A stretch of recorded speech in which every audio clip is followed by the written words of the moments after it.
नमस्कार। BEd second year last हम लोगों ने 4th यूनिट पढ़ी थी जो कि थी समावेशी शिक्षा। आज हम लोग 5वीं यूनिट के बारे में बात करेंगे जो कि है समावेशी विद्यालय का सृजन। अब समावेशी शिक्षा यानी वहाँ पर पढ़ाई से क्या मतलब है, पढ़ाई किस प्रकार की दी जाती है, कैसे पढ़ाया जाता है, शिक्षण विधियों संबंधित इस प्रकार की बात की थी। आज हम बात करेंगे समावेशी विद्यालय का सृजन किस प्रकार उसको बनाया जाता है। तो हम देखते हैं समावेशी विद्यालय की अवधारणा।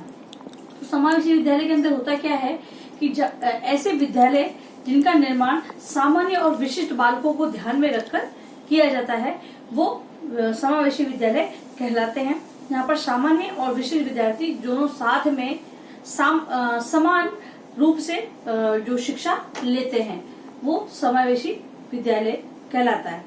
अब बात आती है कि समावेशी विद्यालय की विशेषताएं क्या होती है, यहाँ पर क्या क्या चीज होती है, मतलब वहाँ पर क्या क्या किन किन विशेषताओं को लिए हुए वो विद्यालय होना चाहिए या होता है। तो पहले देखेंगे विशेष नेतृत्व।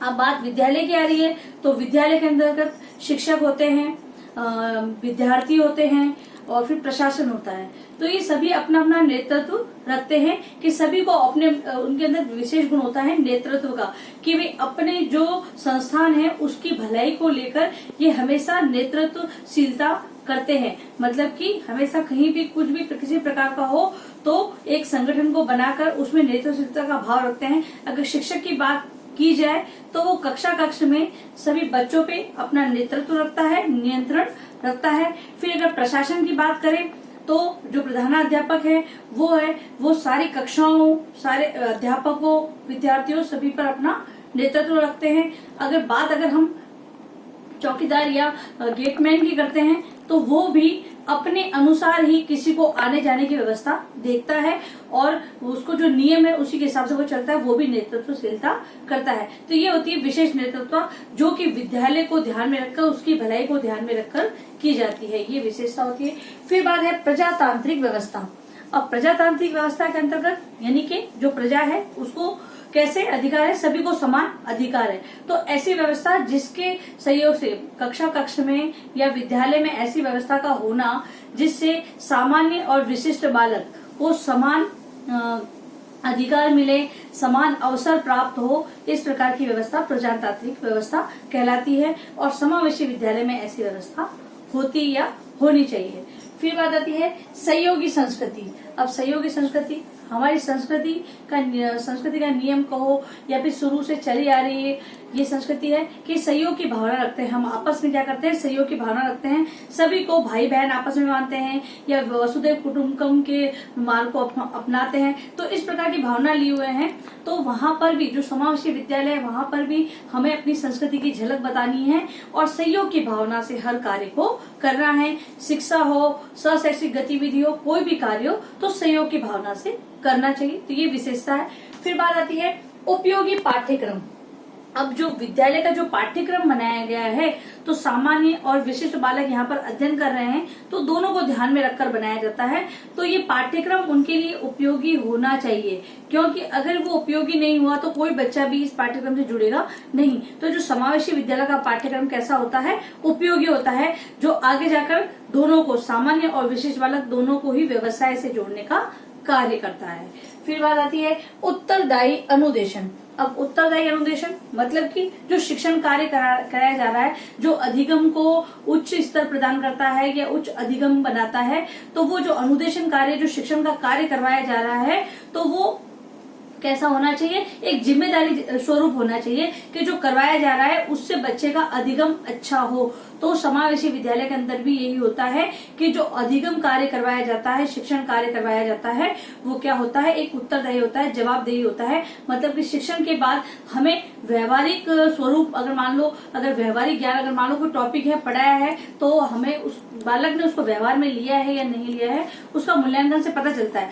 तो वो चीज अनुदेशन का जो उत्तरदायी व्यक्ति है यानी शिक्षक है, वो अपने अनुदेशन करवाने के बाद मूल्यांकन द्वारा ये पता करता है कि वो मतलब कि बच्चे ने अधिगम किया है या नहीं किया है। यानी उत्तरदायी यानी कि एक जवाबदेही की बात आती है, मतलब अगर हमने कार्य करवाया है तो उसका रिजल्ट क्या है, हुआ है या नहीं हुआ है, तो उत्तरदायी अनुदेशन आता है। ये विशेषता लिए होता है समावेशी विद्यालय।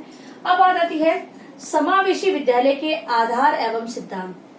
अब समावेशी विद्यालय है, अब उसके आधार मतलब कि एक मतलब जिसपे वो खड़ा है, जो बैलेंस बोल सकते हैं, नींव बोल सकते हैं, ठीक है, तो वो चीज आधार किस पर वो स्थित है, किस पर खड़ा है, तो वो क्या है, और सिद्धांत यानी जो उनके प्रिंसिपल्स होते हैं, जो नियम होते हैं, वो क्या होते हैं, तो वो चीज हम देखेंगे कि उसमें कौन कौन से हमको आधार पर चलना पड़ता है और कौन कौन से सिद्धांतों को अपनाना पड़ता है।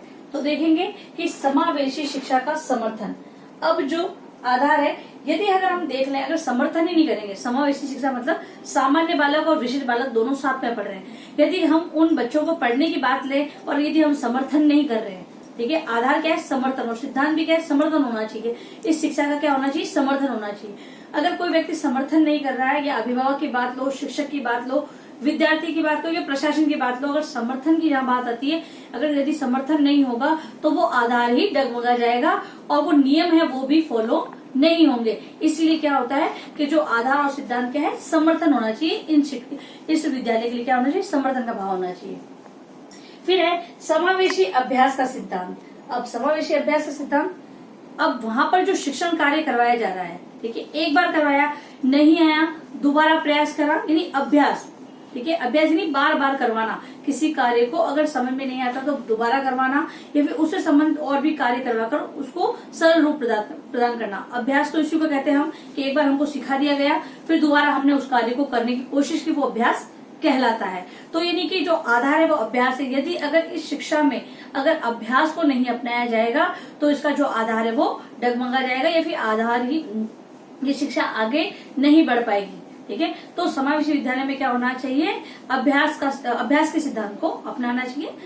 फिर आगे बात आती है समावेशी नेतृत्व का सिद्धांत। अब समावेशी नेतृत्व का सिद्धांत मतलब कि वही बात है, अगर अध्यापक के लिए देखी जाए तो उसको लीडरशिप कहाँ पर, कक्ष में लीडरशिप करने आनी चाहिए। प्रधान अध्यापक है या प्रधानाचार्य है तो उसको पूरे विद्यालय में, भले अगर टीचर से मान लो, विद्यार्थियों से मान लो, और भी कर्मचारी होते हैं उनसे संबंधित मान लो, सभी पर लीडरशिप करने आनी चाहिए। फिर बात आती है अगर वो कर्मचारी हैं तो उनको कहाँ पर व्यवस्था दी गई है, उनको भी वहां पर लीडरशिप करने आनी चाहिए। तो ये समावेशी विद्यालय की क्या है, आधार और सिद्धांत।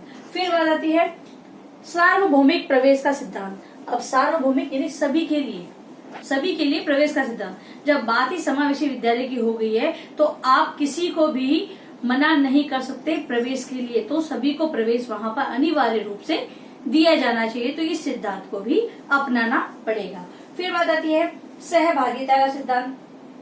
अब सहभागिता बोले तो कक्षा में विद्यार्थियों के मध्य जो शैक्षिक गतिविधि हो रही है तो उनमें सहभागिता होनी चाहिए। शिक्षकों का आपस में सहभागिता होनी चाहिए। फिर अगर प्रधानाध्यापक है तो वो अपनी जो टीम है उसको लेके सहभागिता रखे। फिर अगर टीचर है, अन्य कर्मचारी हैं, इनसे संबंधित सभी से संबंधित सहभागिता के सिद्धांत को यहाँ पर अपनाया जाना चाहिए। फिर आ जाती है सकारात्मक दृष्टिकोण का सिद्धांत।